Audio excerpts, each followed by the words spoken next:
The emotional weight of losing a parent never goes away. But for Caleb, he's turned his pain into purpose, hoping to attend his dream school of Stanford.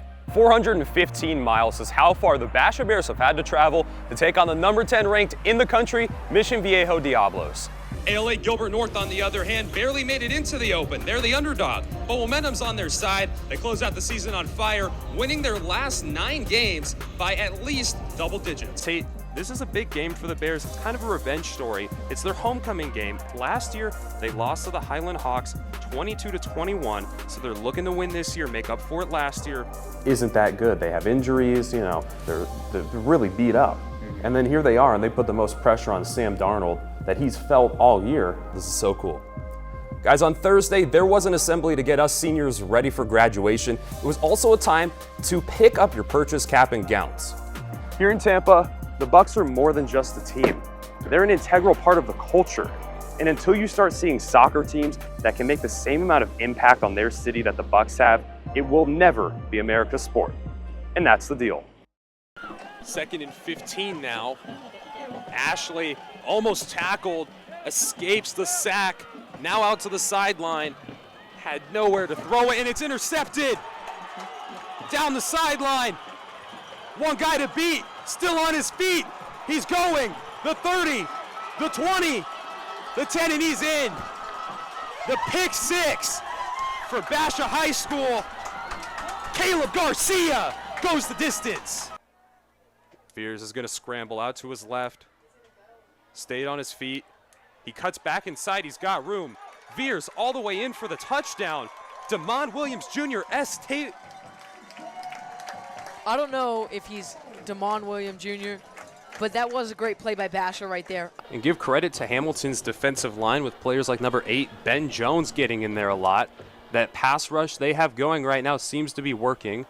Veers out to his right, makes the connection to Richardson. Richardson down the middle at the 50. He's still on his feet. He's still going down the sideline at the 30, the 20, the 10. Does he get pushed out of bounds? No, he does not. Gio Richardson on the 83-yard touchdown. And the really impressive part is that they're converting these short passes into long gains. The defenders are playing so far off of the receivers, and especially with flag football, where you have to be on top of them to pull the flag. If you're not next to them, you're going to let them sneak off for an extra 5 or 10 yards almost every time Basha tries that. Now on first, escapes the sack, meticulously gets the little handoff pass, tackled at the 30-yard line, and a great play there from Basha, getting the ball over to Marley Stamps. And a pull-up downtown once again. Bang! Montague 2 for 2 from behind the arc tonight. And Basha, they let Chandler get the first 2, but now they're on a 6-0 run. And Tate, a pretty good start for the Bears right now. Under 10 seconds here, tie game, 29-29 here in the second quarter. And Montague's just going to pull up. Swish! Steele tries to make a drive. Kicks it out, wide open 3, bang! Dylan Alvarez, Seton on back-to-back 3s. Leonard, oh! Leighton Leonard! Morgan. Is it out of here? And she can brag about that one as she gets it out of the park. The grand slam from Morgan Bragg. Chandler, a collage of schools making up their roster, unlike Desert Vista. A few Basha players on that Chandler squad. The swing! There you go! Chandler retakes the lead! All he needs is a pickup of 2 here, and right now they've been able to pick up a couple yards on every play. Snyder under a big rush, rolls out of the pocket. He's going to have the first down and trickles down to about the 25-yard line. And that's just a high IQ play by Snyder. No one was open, rolled to his right, got the first down. Sometimes it's a simple play like that. That's all you need, and especially if it's a 4th and 2 scenario like that, you need 2 yards, get the ball, take it to the outside, and then go right out of bounds, right past the first down. And the pass play by Carmigiano into the end zone. And Chandler gets the 2-point conversion. And look at it here. You've got some motion, Carter fakes the Ochoa. handoff, and then he leaves his guy there. You could see him just go in to try and tackle Carmen Giano. Left his guy. Easy two-point conversion there for Chandler. I like that play call. They're baiting the defenders in. Now you're up 7. The hard part is, can you close it out now? Can you keep that momentum going? Can you make smart play calls? But I think that you just get that spark of energy, could change the whole team's dynamics. And we got to talk more about Heinrich for a second. So he came into this ACP team last year, mid-season. He played on JV, and then he had to step up into that varsity role the second half of the season. Then he got them all the way to the semifinals with half a season of varsity under his belt. Now that he's had a full regular season, he's had time to really grow with the varsity team, learn his roster. This is definitely a chance for him to fix the mistakes and make sure that this time they don't have the same result as they had in the semis last year. Working the clock, McGee driving, and McGee, and one! Mason McGee! Don't tell that young man he's nursing any kind of injury whatsoever. Foul on 0, the Wolves, Josh Allen. What I loved about that play from McGee was just his poise with it. He's going down the left side of the lane, finishing with his right. He's getting tackled for the bucket, sending him to the line, and when he's on the ground, he's throwing up the muscles. That is just some swag you love to see on a young player.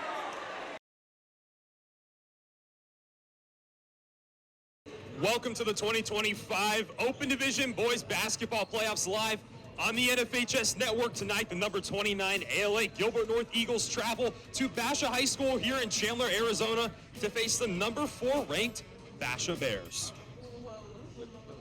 Basha's coming off of a tough senior night loss to Castile last Tuesday night, and with a rough end to the regular season, they have to prove tonight that they deserve the number 4 seed. And ready to make a name for themselves in the Open Division, the ALA Eagles are on a 9-game winning streak led by their first-year head coach, Mark Carlino. A win tonight for either team would mean a trip to round 2 of the Open, and with a loss, that would send them down to regional play. Jayden Riecken, Tate Fitzpatrick, Emmett Morris, all on the call tonight, and today marks the first time in history that these two teams have faced off on the court. For Basha, this is their biggest game of the season, and their rivalry month proved to be a challenge for them, one that they were not ready for. They lost to the number 1 Perry Pumas twice, and then, as I mentioned, they lost to Castile on their senior night last week. They've got to prove themselves, and if they play the way they did, they won't stay at the number 4 seed for very long. ALA Gilbert North, on the other hand, barely made it into the Open. They're the underdog, but momentum's on their side. They close out the season on fire, winning their last 9 games by at least double digits. Chef, come on into the kitchen. What do the Eagles have to do tonight if they want to make it to the second round of the Open and beat the Basha Bears? I'm unsure what the selection committee would say, but in my opinion... What do you think? No, Bills fan. What do you think, Tate? I don't care what the selection committee thinks. I want to know what the number 1 Bills fan in Arizona thinks about the MVP race. It's 100% Josh Allen. That's 100%. 100%. That's what I like to hear. Yes, Lamar has better stats. Yes, Lamar has better stats, but you look at everything else. Lamar has 9 Pro Bowl players on his team. Josh Allen only has 2. Oh, come on. Lamar had all of the counting Pro Bowls expectation. now? The Ravens had all of the expectation coming into the season. The Bills, some people were saying they wouldn't even make the playoffs, and here they are in the AFC Championship. I've got a question for you then, Tate. If Josh Allen didn't show up to this game against the Ravens and he has no good assets around him, how do the Bills end up winning? Their defense played well, and Lamar didn't play well. The defense wasn't good. I thought they weren't supposed to play well. They're not Pro Bowlers. Your podcast took over the world. What's next for that? This show.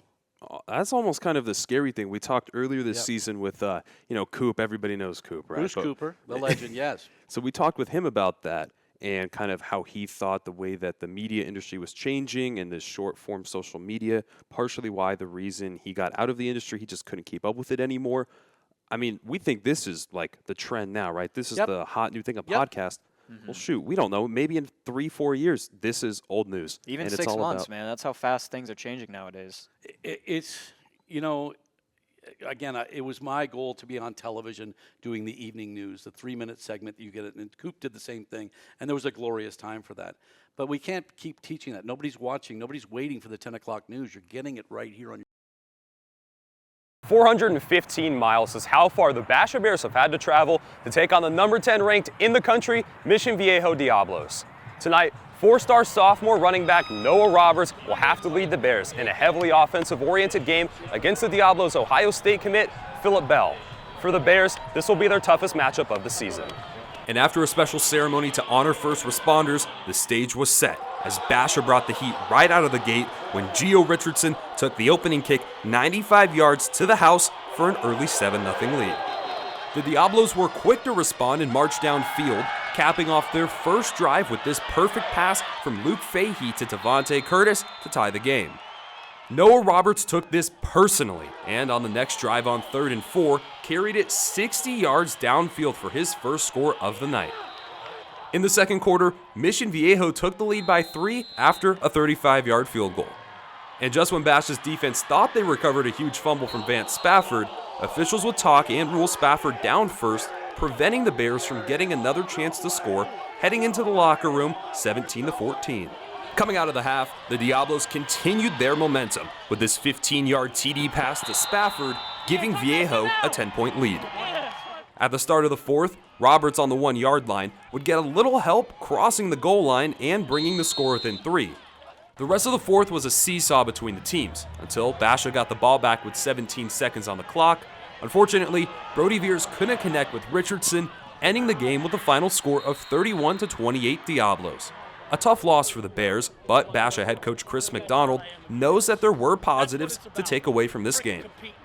Learn from playing high-level competition, to be in an atmosphere like this and to compete and know that you're right there. Hopefully it springboards into something else.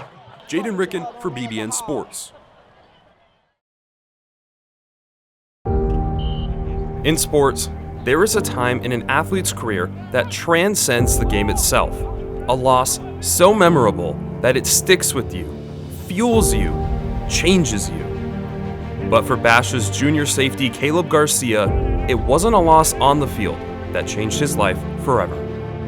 You know, she was always a really bubbly, outgoing person. That's really what I remember about her is, you know, how fun she was. My wife was first diagnosed with breast cancer in 2018.